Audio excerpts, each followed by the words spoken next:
Ya kalau di dalam hukum kan semua orang dianggap tahu masalahnya ya. Iya, Jadi kayak soal- aturan haki, aturan merek itu kan begitu diundangkan semua orang dianggap tahu gitu kan. Jadi ya kalau anggaplah si Warkopi atau manajemennya ini nggak aware atas hal itu ya mau nggak mau dia harus berani terima dipersalahkan. Nah, konsekuensinya pasti ada. Iya, konsekuensinya ada gitu. Kayaknya Falcon itu kan sebagaimana disebutin Om Indro kemarin gitu, Falcon ya kan yang megang toh. Yang megang hak istilahnya itu hak ciptanya, atau mungkin yang sekarang itu yang membeli hak ciptanya Warkop DKI gitu.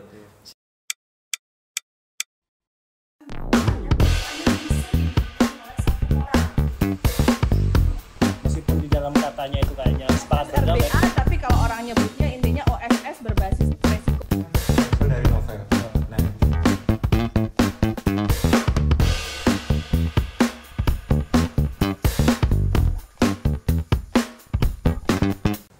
ya, selamat sore sobat legal semua. Kembali lagi bersama saya Chandra Saya Jamal. di program Legal Case. Pada kesempatan kali ini kita lagi-lagi akan membahas tentang sesuatu yang mungkin sempat heboh dibicarakan orang terkait tiga anak muda. Tiga anak muda. Tiga anak muda ini berpenampilan mirip seperti legenda sketsa komedi Indonesia, Yaitu yaitu Warkop. Warkop. Ya, ini tiga pemuda ini menamakan dirinya sebagai Warkopi. Warkopi. Nah ini kan kemarin sempat heboh, ada yang memuji, wah mirip banget, mirip banget. Terus kemudian dari pihak Warkopnya sendiri ada yang menegur, tidak izin dan lain sebagainya. Nanti akan kita bahas lengkapnya di obrolan kita pada hari ini.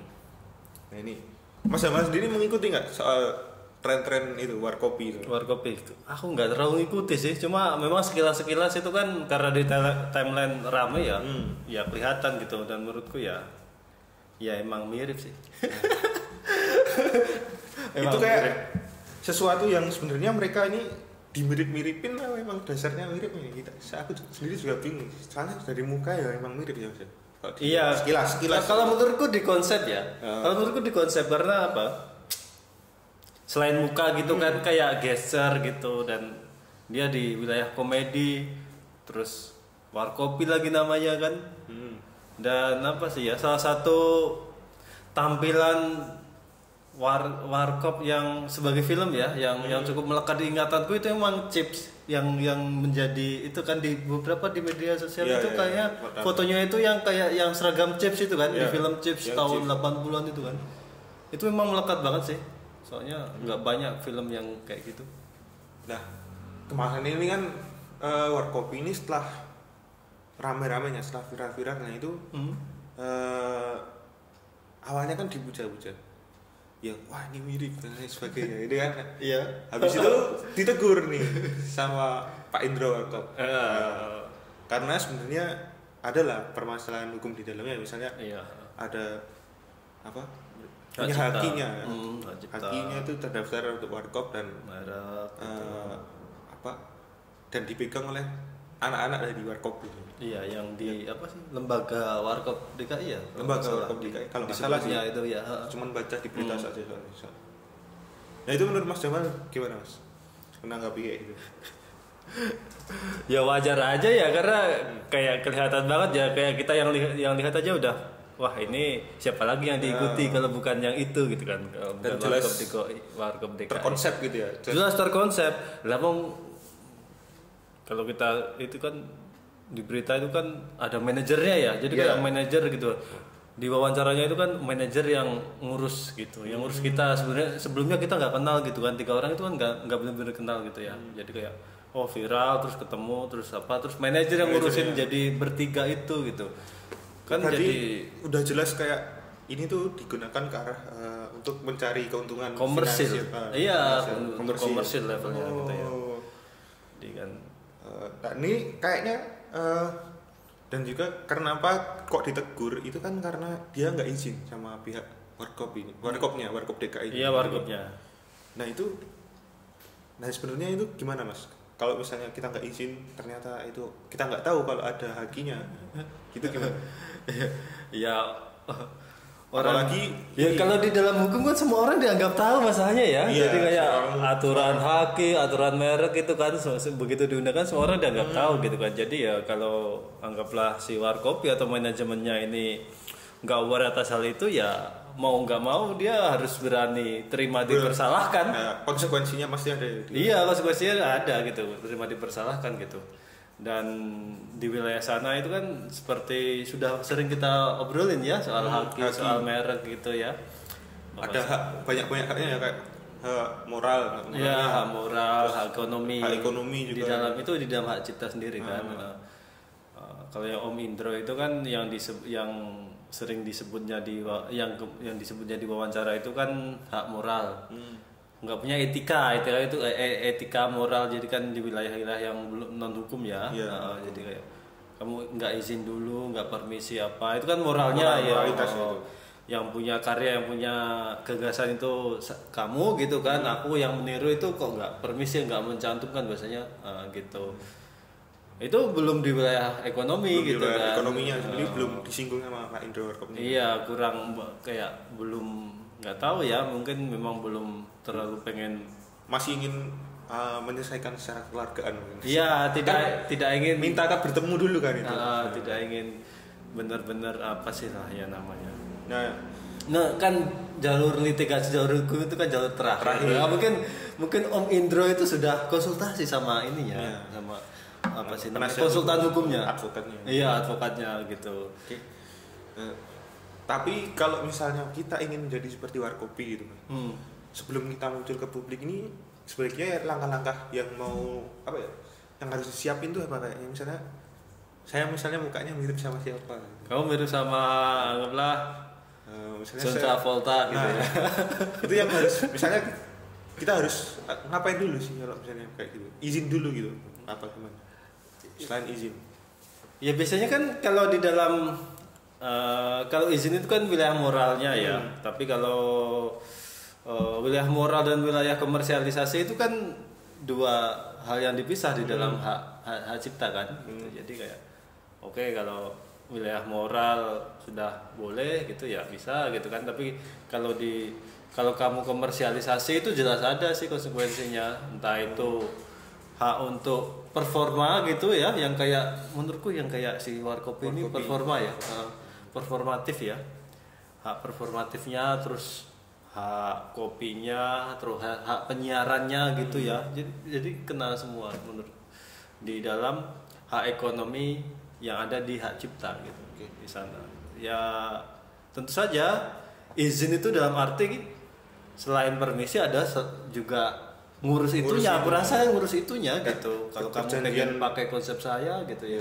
Kayak mungkin apa ya istilahnya, mungkin kayak bagian hasilnya mungkin ya, atau mungkin ada bagian fee atau royaltinya, royaltinya lah sederhananya itu. Jadi kayak royalti susah sekali. Ngurusin royaltinya gitu. Kalau yang disebut permisi secara ekonomi ya, ya masa permisi secara ekonomi masa minta izin doang kan enggak gitu kan, bayar berapa gitu. Terus orang kamu juga mendapatkan duit kan dengan menggunakan ini, iya benar. Benar. Biar nggak ada yang dirugikan. Iya, nggak ada yang dirugikan gitu kan. Terus apa lagi ya? Kalau bicara soal Warkop DKI sendiri itu kan, Warkop ini kan pernah beberapa kali di remake gitu, yang dibuat lagi gitu kan, dengan pemeran-pemeran yang bukan aslinya, Iya. Kayak Warkop DKI Reborn gitu. Vino itu ya, Vino, Vino sama Tora itu. Sama satu lagi Abimana. Iya Abimana. Keren Terus itu actingnya Abimana. Itu kalau dari segi hakinya itu, kalau kita mau kayak gitu buat filmnya itu gimana Mas? Juga kayaknya Falcon itu kan sebagaimana disebutin Om Indro kemarin gitu, Falcon ya kan yang megang toh. Yang megang hak istilahnya itu hak ciptanya, atau mungkin yang sekarang itu yang membeli hak ciptanya Warkop DKI gitu.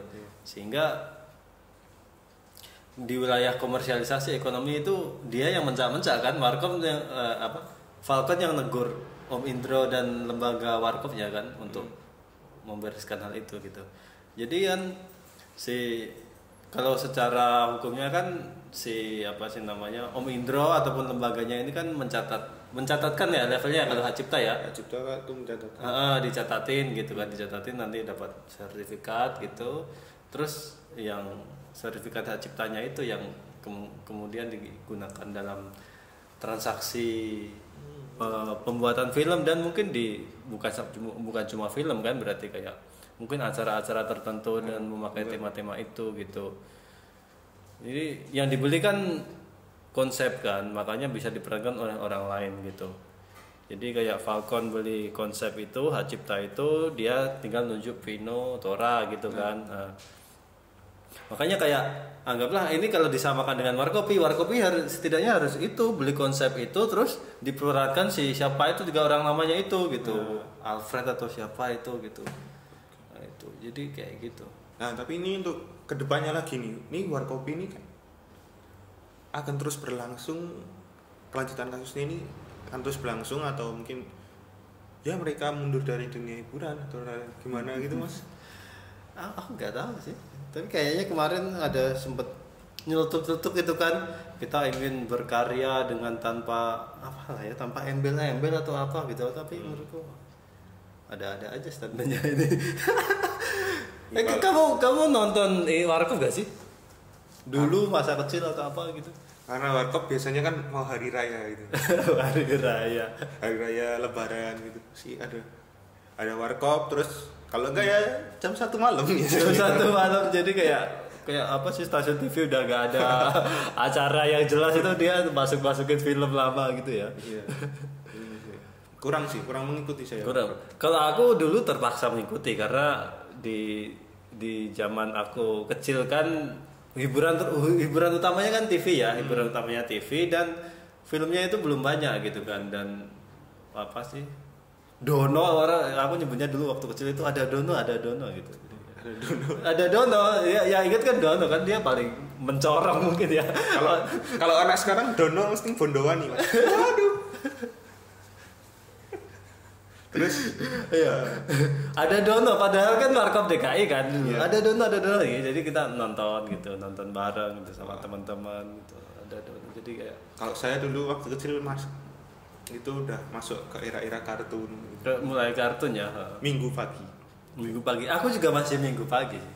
Masih Minggu pagi juga masih ngalami gitu. Cuma di dalam pilihan filmnya itu nggak banyak sih menurutku. Dan Dono alias Warkop itu salah satu film yang ini sih, yang legend lah. Legend dan sering banget aku tonton gitu. Karena yang disediakan TV ya itu. Ya, mungkin sebagian besar masyarakat Indonesia juga udah mengenal sosok Warkop ini seperti apa. Iya. Nggak usah dijelaskan lagi lah. Misalnya ada orang muncul mirip Dono Kasino, wah sudah pasti. Iya, meskipun dia nggak pakai nama Warkop gitu kan, nggak harus dipanggil Dono, orang wah atribut-atributnya ini atribut Warkop nih gitu. Gaya bercandanya gaya Warkop nih gitu. Itu aja bisa jadi masalah sih menurutku ya. Apalagi kalau udah dengan sengaja pengen cari duit atau cari penghidupan dari situ gitu. Oke, ini sepertinya Kreatif udah nulis closing. Wah. Kok udah closing padahal kita baru ya udahlah, kalau gitu karena dia sudah panjang, Mas, kita udah bahas Warkop ya, secara hak cipta, secara etika dan moralnya seperti apa. Mungkin cukup sekian aja pembahasan kali ini untuk Legal Cast kali ini. Mungkin jangan lupa saksikan Legal Cast setiap hari Sabtu pukul 6 sore waktu Indonesia bagian Barat. Juga jangan lupa like, comment, dan subscribe channel YouTube Legal to Us, karena semakin sini sering upload kita, Mas, makin rutin ya kita. Iya. Nah, ini jangan lupa tetap saksikan terus kita, dan juga salam Legal to Us.